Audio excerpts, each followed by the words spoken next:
All right, fellas. You know what time it is.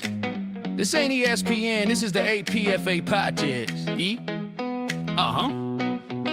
We talking all pro football every single week. Game day stories and the inside leak. From the booth to the field, from the fans to the plays. We break it all down in our own kind of way. No scripts, no suits, no fake hot takes. Just real ones talking what the game creates. We laugh, debate, tell it straight, and keep that football energy great. Welcome to the APFA. Kick your feet up, it's game day. We got story stats and a couple wild laughs. And that, did you see that kind of flash? Yeah, it's the APFA, where football meets the hangout way. So grab your drink and press play. It's the All Pro Football Association Day.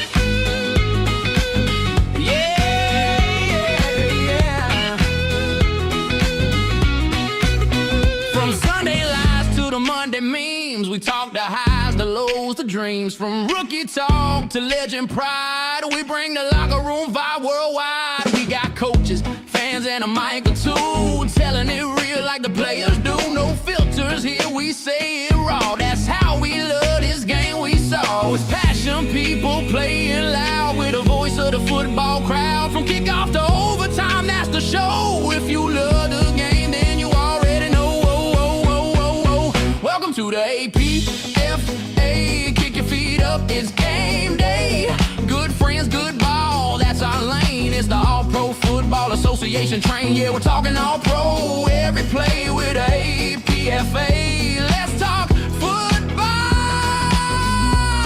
today. Yeah.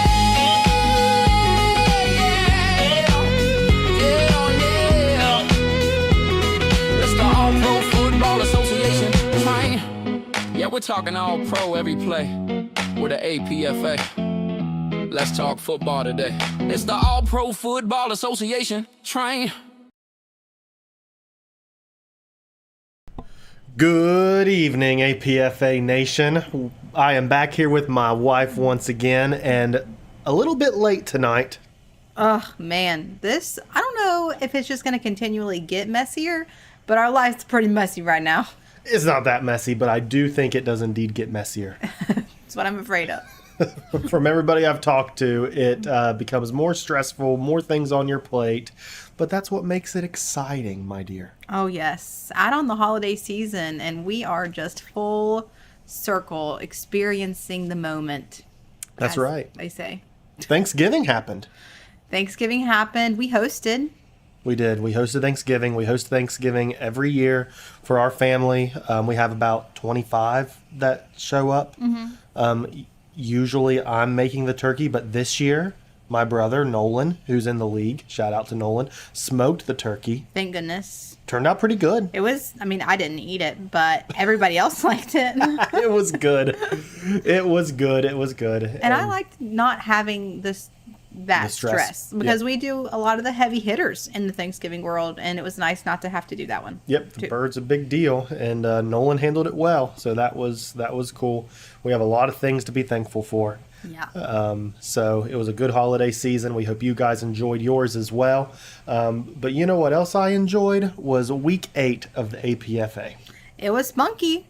It was spunky, and it's exciting. And if you would have told me that coming down the pipe here, the last 2 games, that we would have almost every team tied around 4-4, I would have thought you were crazy. Well, if you jumped back to our first week 1, week 2 episodes, we were very confident that there were just some front runners for the season. Yep. And that just hasn't been how it's panned out. Everyone is kind of, dare I say, neck and neck coming into playoff season. Yep, absolutely. Nobody is out of the playoff picture just yet. This week coming up will be a big tell of what's to happen, what's to come for the destiny of some of these teams in Season 1. But we'll talk about that here later. Things that we do want to talk about tonight is, of course, our Week 8 recap. We do have another ownership spotlight. We're starting to run out of those to talk about, so I reckon we'll have to pivot and start maybe doing some player spotlights soon. Yeah, maybe. But we have an ownership spotlight. We do want to talk about our power rankings and the playoff picture to the best that we can figure it out mathematically right now. And then, of course, our Week 9 predictions with a couple other exciting, fun things sprinkled in there. But looks like people are finally starting to roll into the chat tonight. And Allison, I'm ready if you are. I am ready. I also would just like to say that I really appreciate your fast and loose use of the word "we" when you talk about what's going on, because you always say, we're going to talk about the playoffs, we're going to talk about, and I just love how you include me in that, even though we all know that I just get to come along for the ride. Listen, I live by the statement of fast and loose. Do you? Yeah. That's my motto. Okay. We're all in this together, honey. That's right. What's mine is yours, and what's yours is just yours. That's what they say. So, but before we really dive into it, I think we need to talk about another unofficial sponsor, and I think this is one that I think you need to handle here. So I'm going to let you at it. Yeah, tonight's unofficial sponsor, Meatball Malone's Mental Health and Meatball Emporium, where therapy meets third and long. Are you stressed, anxious, tired of your offensive line collapsing faster than your personal life? Come on down to Meatball Malone's, the only place where your feelings get pancaked like a rookie QB. Every problem can be solved with violence, carbs, and a double team block. And if you cry, don't worry. That's just extra sauce. Mention the APFA and get half off your first existential crisis and a complimentary side of garlic knots. Bobby Malone, proudly teaching America that if you can't fix it emotionally, you can blitz it. That was great, but that's not how you said you were going to read it. No, you told me I wasn't allowed. I know. I thought you might sprinkle it in there. So, we don't want you to do it all over again, but can you just read the first two sentences here in your best Bobby Meatball Malone impersonation? Well, I'm gonna make this real special for you guys. Okay. Meatball Malone's Mental Health and Meatball Emporium, where therapy meets third and long. Are you stressed, anxious, tired of your offensive line collapsing faster than your personal life? Come on down to Meatball Malone's. Okay. That was great. That was so good. That was so good. And that was Meatball Malone's Counseling and Brawn, where, every week I think we're going to start doing a new unofficial sponsor, but man, that was a doozy. Yeah, you're so welcome. That was fun. That was fun. I love how you tell me I'm not allowed to do stuff, and then you I just thought you'd do it anyways. It was good. It was good. Excellent. So, all right, let's talk about some of these games that happened. The first game we need to discuss is Tribe at Pungo. That score ended with Pungo taking the victory 44-38. I'll give you just a brief breakdown of what happened here. In my opinion, Pungo getting it done through the air per usual is the one sentence I can string together for this game. Player of the game is quarterback Jackson Roberts for the Picaroons. He was 51 for 61. That's a lot of passing. 61 attempts. 465 yards, 5 touchdowns. Pungo starting to get it back together again. Jackson. But honestly, they won by, a touchdown? Yeah. I mean, it still wasn't a sweep like they had at the beginning of the season. They're winning, but they fought for it. Yep, they fought for it. That was a good showing. Tribe was there too, but nothing that I would deem standoutish from the Tribe. Tribe plays really good football. Again, one of the top tier teams in our league. But as far as this game went, it was all about Jackson Roberts and the Picaroons. So, I think they had -6 rushing yards. So they got it done through the air. All right. Now, the game that we watched together this week, Munich at Georgia. Munich pulls away 27-20. Player of the game is Munich's running back Carlton Rhodes, had 16 carries for 123 yards and 2 touchdowns. Good job, my guy. Oh, no input on this one, huh? Nothing to say here, huh? I watched this game. I was there. You remember. But you see the football specifics still. I don't know enough to be impressed or unimpressed. Sure. You see? Sure. Well, we could talk about how Munich is continuing their win streak. So now with 6 wins, and all have been stringed in a row. So Munich came out losing 2, and now have won 6 games in a row. So officially holding the longest win streak in the league so far. But Georgia hanging close the entire game. Georgia has been very hot the last couple weeks. They just couldn't get the win on this one against a really strong Munich team. But it was a good game. It was a low-scoring game, I think, for both teams compared to what they're used to putting up. So it was a great game, but the star of the show for that one was Carlton Rhodes.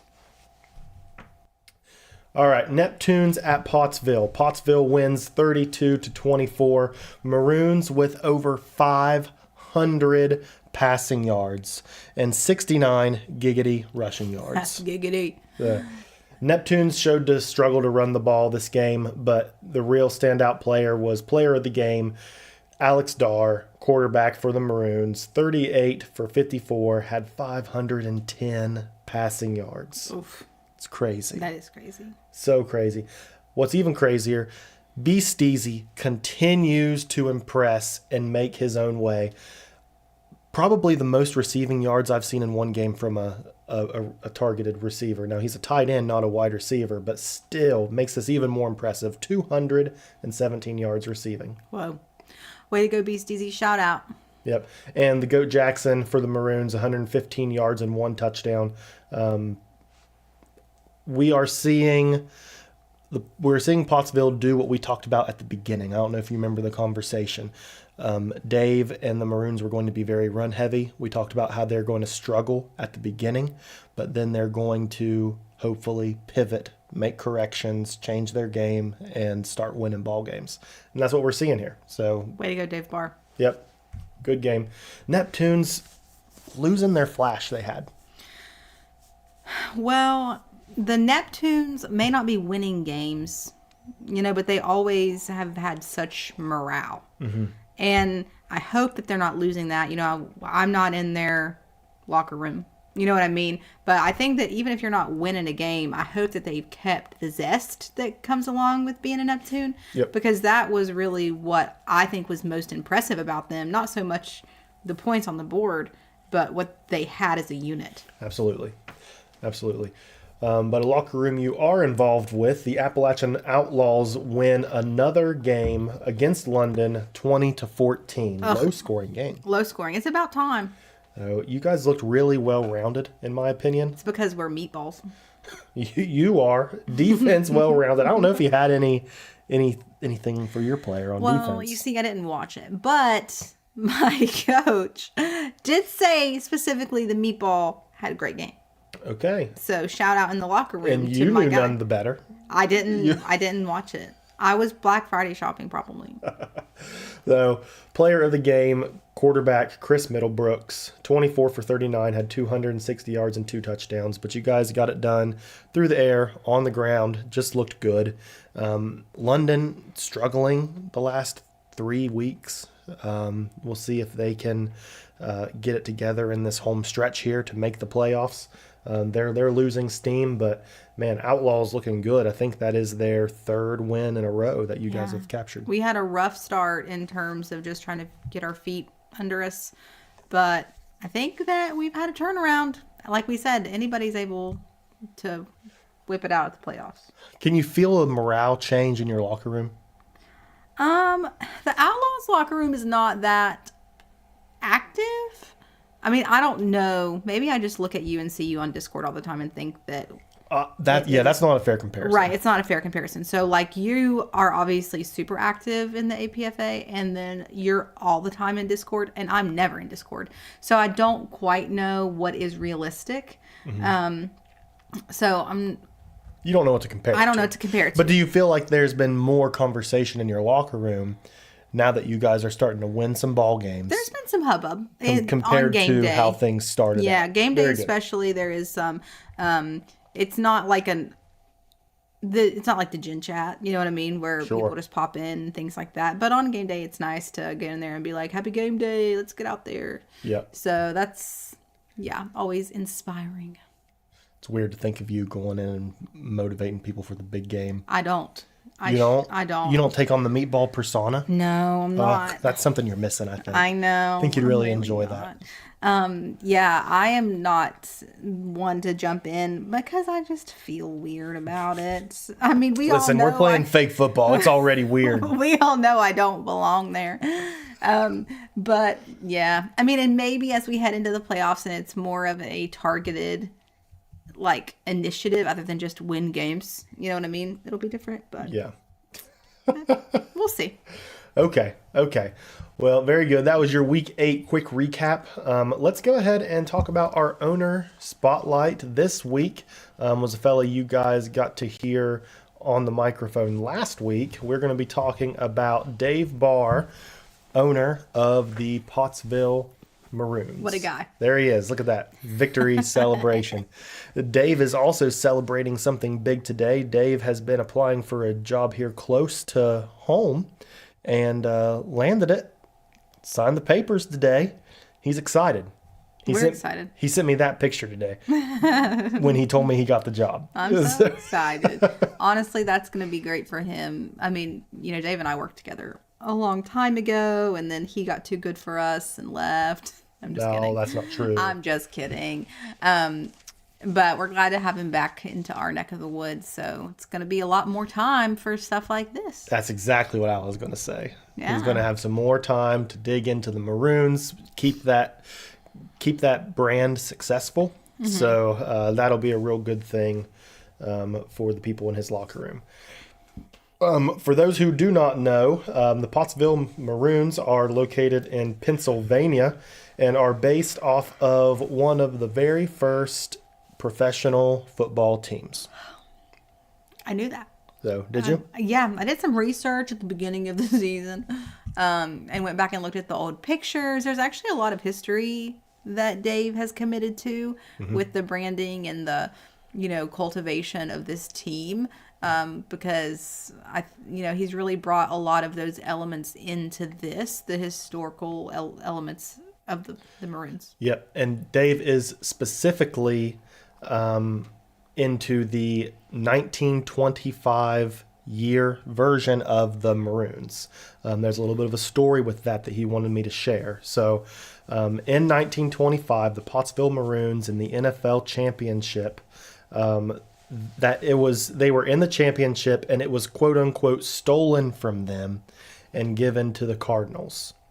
So he's got a vendetta that he's trying to live on and get a championship for Pottsville that they missed out on. Okay. So you may not know this, but Dave has been in contact with the Pottsville mayor.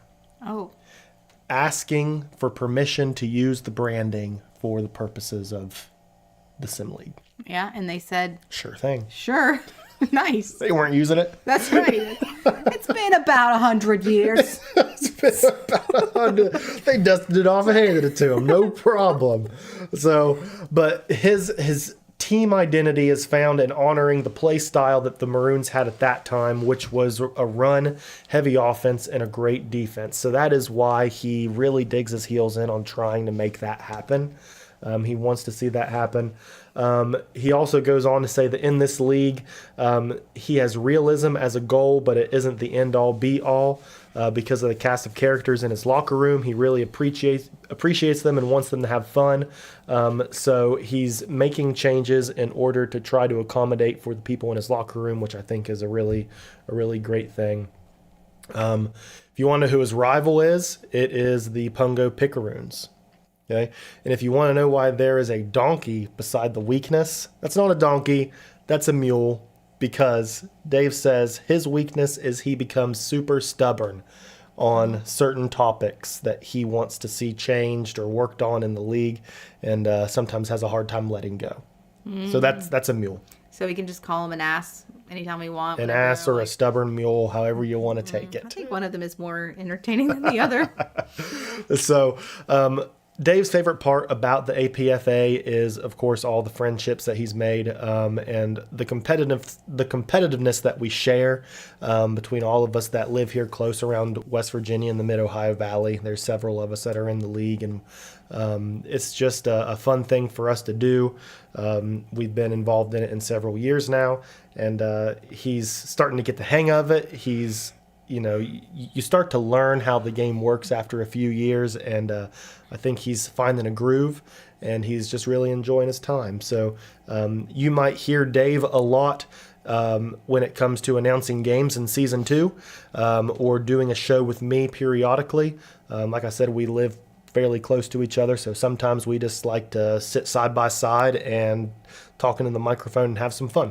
Yeah, and honestly, he's way more valuable in terms of whenever you guys start talking about playoffs and start discussing, stats and things like that. I am not useful, so Dave can come warm this seat anytime he wants to. You are useful. Everyone loves you. Yeah, I know. Well, not because of my football knowledge. So when that comes to pass, I will gladly step away. Well, you're not stepping away. You're not getting off that easy. Nice try. Well, that is our ownership spotlight. Again, I'm going to start going back through and seeing who we have talked about and who we haven't, so we can give everyone a little piece of the spotlight, and then we'll start branching out into players. See what we can do with that. Okay. Let's go ahead and pull up a couple graphics here. First one is our power rankings. And second is a little playoff bracket here. As far as the power rankings go, there's been a little bit of change, mostly with Pungo seemingly to get back on track, moving up quickly in the ratings, also having the second best record overall. So they move up to number 2. Tribe, even though they have won, they are still... No, they didn't. When they lost to Pungo. So they drop 1. Demons drop 1. Appalachia continues to move up. Pottsville getting a win, continuing to move up. But London and Hampton seeming to be the teams that are stalling out right now, falling towards the bottom. But when we talk about the playoffs, there are only 2 teams that are not getting in. I wish I had a better graphic. I wish there was a way for me to pull up the website and show the overall records, but that's not updated quite yet. But what I want to try to describe to you is where we're setting with the playoffs right now. Right now, there are 2 teams that are standing out as shoo-ins. That is Munich. Munich has already clinched the playoffs. So even if they lose out their last 2 games, Munich still makes the playoffs. Well, you're going to lose this week. I'm just saying. I'll let you have your piece for that later when we do predictions. Pungo is 5-3, second best record in the league. Pungo needs to win 1 game to clinch playoffs, but will probably still make playoffs even if they lose their next 2. Okay, so Pungo's setting good. Now we have 3 teams tied at 4-4 and 3 teams tied at 3-5. The teams at 4-4 are DC, London, and the Neptunes. And our teams at the bottom right now at 3-5 are Georgia, Pottsville, and Appalachia. Mm-hmm. Okay, but I've tried to sit down and do this math, and man, it makes my head spin. Yeah. I think all these teams are still in it. The team that is in the most trouble is Pottsville. Mm-hmm. Pottsville probably needs to win the next 2 to have a chance to get in. Mm-hmm. Appalachia might be able to get by with just 1 win. Mm-hmm. So that last game that you guys have against Georgia is going to be a big one, because that will be your head-to-head tiebreaker with another team. So your last week is going to be a big week. But I want you to look at this bracket here, and I want you to tell me what you are predicting as far as the seeding for this bracket. Does it make sense what you're looking at here? Yeah. Yeah, it does. Okay, so, I mean, naturally, I would just go in the order in which you have placed them if I wanted to cheat. but I'm not a cheater. So we have 2 more games to play. Is this telling me who's playing who? Yeah, tell me what you'd like to know, and I'll talk you through it. Well, I remember I wrote these down for you, and this is not that. You did write these down for me, and this is it. This is just redone. Okay. So I agree with your interpretation that the Metalheads will be number 1.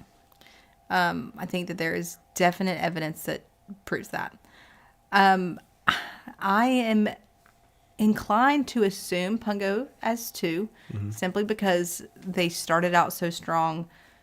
I feel as if they're back on their upswing. So I would probably put that as 2. Then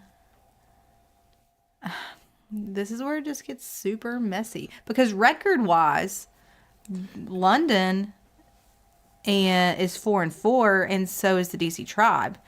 So even though London's at the bottom, Yep.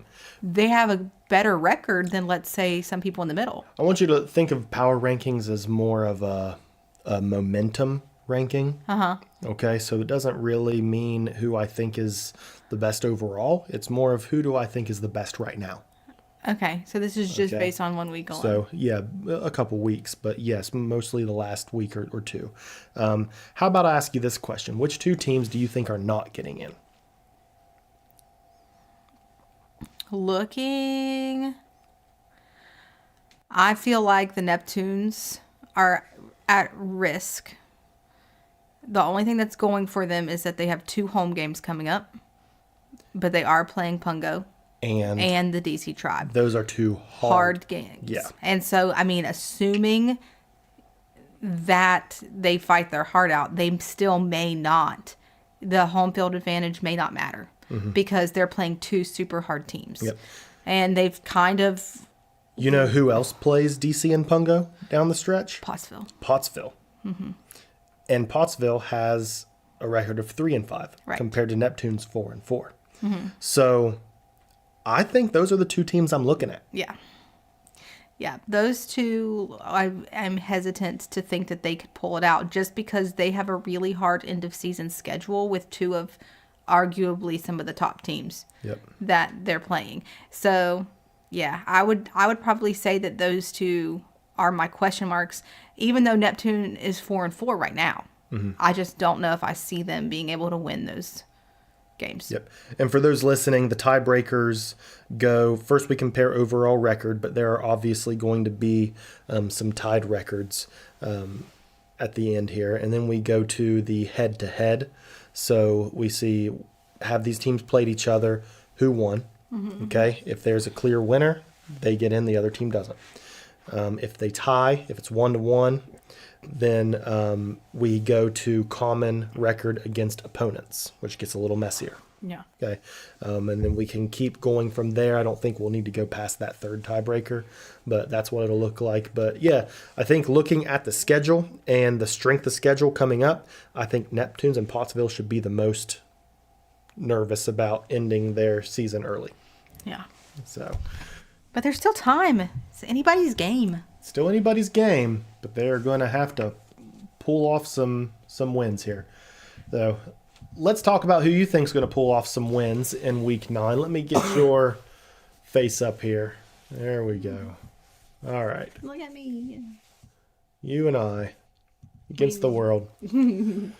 Okay, let's talk about we're going to skip around here. We're going to go in the order at which they are going to be streamed. That was just released yesterday.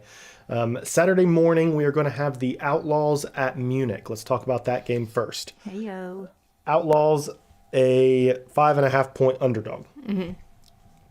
I can go ahead and move these while you talk because we already know who's picking who here. Well, I mean, I have to be confident in what's going to be coming out of the Outlaws this week. Do I think that I honestly am proud of us for that small of a spread? Like, you know what I mean? Because there was an era in which it was like 17 points. Do you know what I mean? Yep. So the fact that we're at 5.5, I'm like, okay. Yep, you guys are good.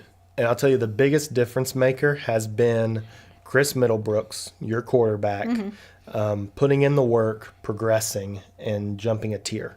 Yeah. So ever since that has happened, you guys have been a different ball team. Yeah.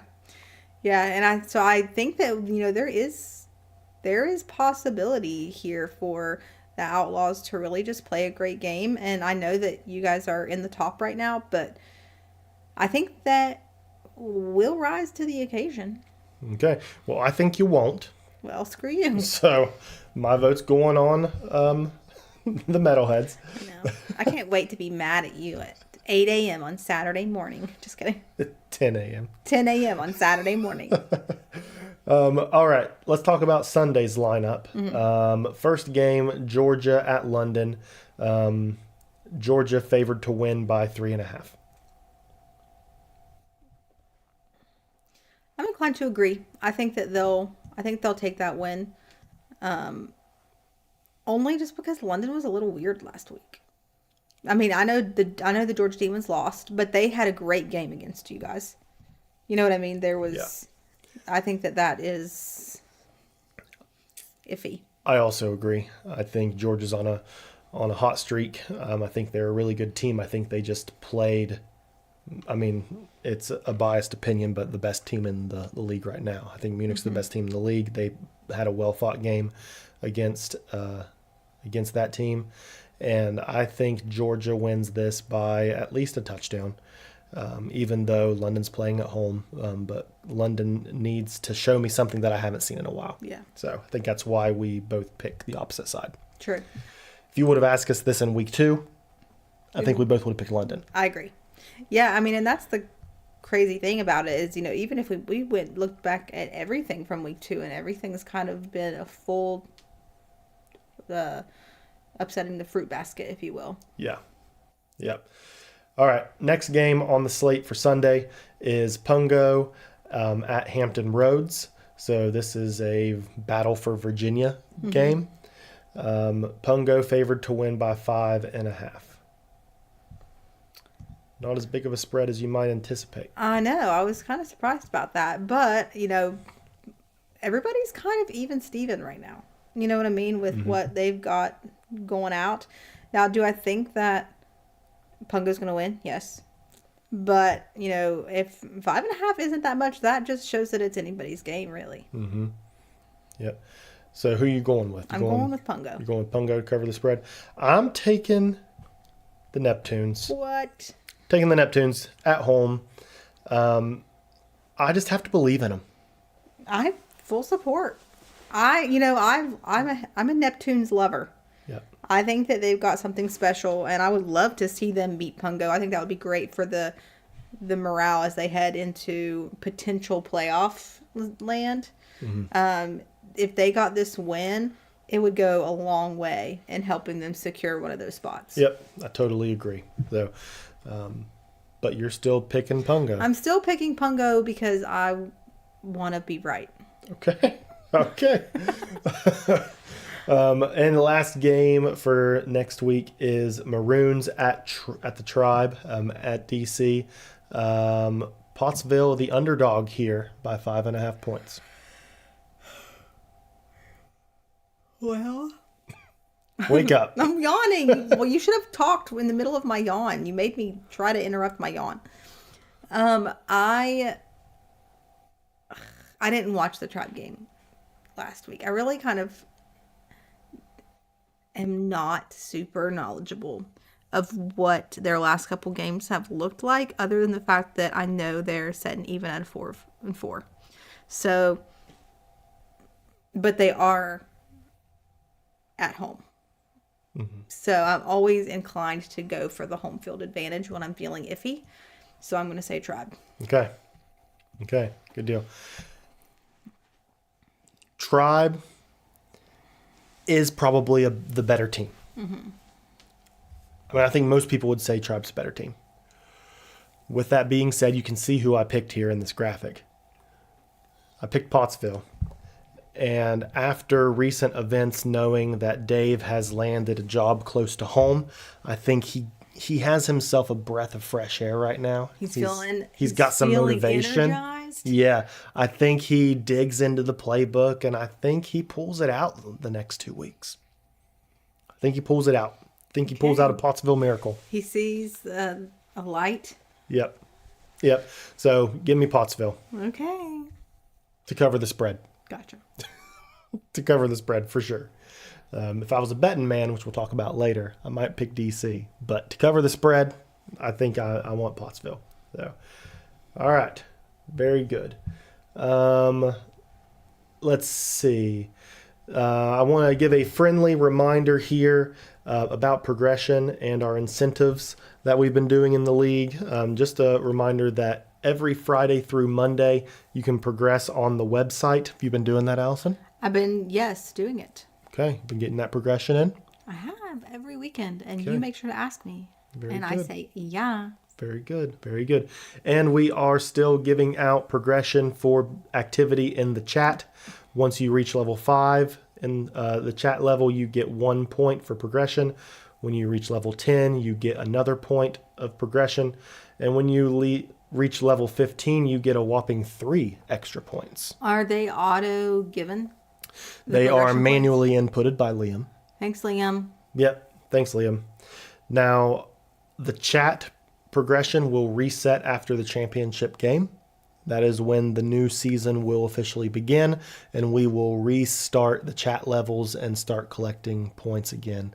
But you have until the championship week to get to level 15. Ugh, you're going to make me have to be in this chat Hey. so I can get points. You can do what you want. If you want to make your player better, I'll see you in the chat. See you in the chat. So, okay. What I would like to throw out here next, Allison, is what I am calling Colin's Crazy Parlay. And I wish I would have made a graphic for this so you could have the visual. But what I've done is I have gone through and made a massive APFA parlay for week 9. Wow. Okay. I have picked a money line bet plus a prop bet for each game. You know what a prop bet is? Yeah, something specific. Right. So, first game, give me Munich money line.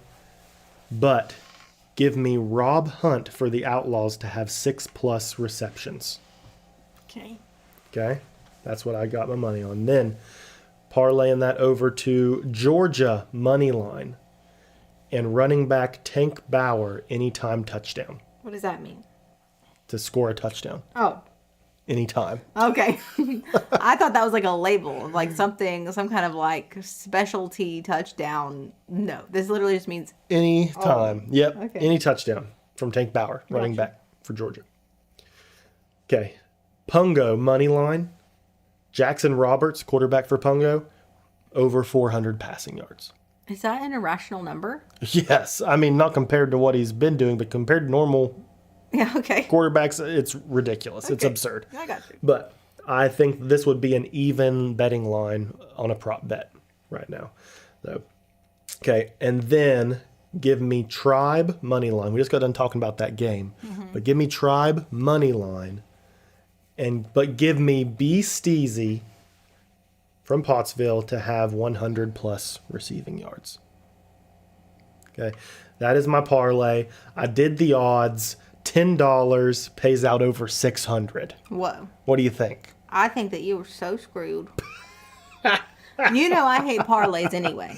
You think it's going to be the one where I lose my first leg? Yes, and then you get pissed and you don't want to watch any of the other games.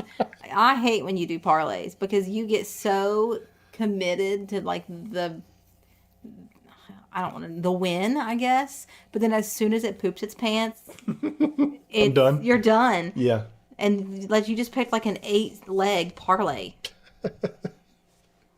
Well, anyways, that is the big parlay for the week. Okay. That's Colin's Crazy Parlay. I'm excited for you. Okay. So let's talk about what might be coming here on the podcast in future weeks and also in the league. Because in the league, we have an all-star game that you need to go out and vote for. Mm-hmm. Okay. Luke is putting together an all-star team. All the best players from season 1. So we have that to look forward to. That will happen the week before the playoffs. So after week 10, there will be a bye week for everybody. But that is when the all-star game will be played. Okay. Okay. We have playoffs coming up. We might be having some APFA awards, a ceremony of sorts. Oh, wow. Potentially. If you would like to see that, let us know. We will be looking for at least one new owner for season 2. That'll be coming up soon. We'll be putting out applications. And then before we know it, we will be entering a free agency period where everything's going to go crazy, where every player will be able to be a free agent and go to whatever team they want. That'll be coming up this offseason. Wow. So it's going to get busy, and it's going to get busy fast. We got playoffs right around the corner, an exciting couple weeks of games. And that's all that I have for tonight. I'm excited. You have anything to add? No, honestly, I'm excited for the unknown. I think that there's a lot of things that are coming up in the next couple weeks, and nobody's set in stone. So I just like the excitement, the hubbub, the hoopla, if you will. Very good. Yep, I'm excited for the hoopla as well. So thank you for joining me tonight. I hope you had a good time. I always do. Okay. Down here, it's freezing. You better get me a heater down here. It's cold in the basement. But all right. Well, I hope everyone here enjoys week 9. We will be back potentially next week. If not then we will be back for the start of the playoffs. Yes. So good luck to everyone, and we will see you next time. Yeah, we chillin', kicking back, talking all pro plays. From the field to the mic, we got stories for days. Grab a seat, grab a drink, it's the time again. Welcome to the show, where the talk never ends. It's the APFA, we just talking ball, stats, plays, and the rise and fall. From the big hits to the locker room calls, we break it all down, yeah, we cover it all. No suits, no ties, just friends and mics, talking game day legends and those Friday nights. From the rookies to the vets, every yard, every line, you know we keep it real every single time. Yeah, turn the volume up, feel the vibe in your zone. We're laughing, debating, but it feels like home. From kickoff to overtime, that's the way it's the All-Pro fam, and we here to stay. It's the APFA, we just talking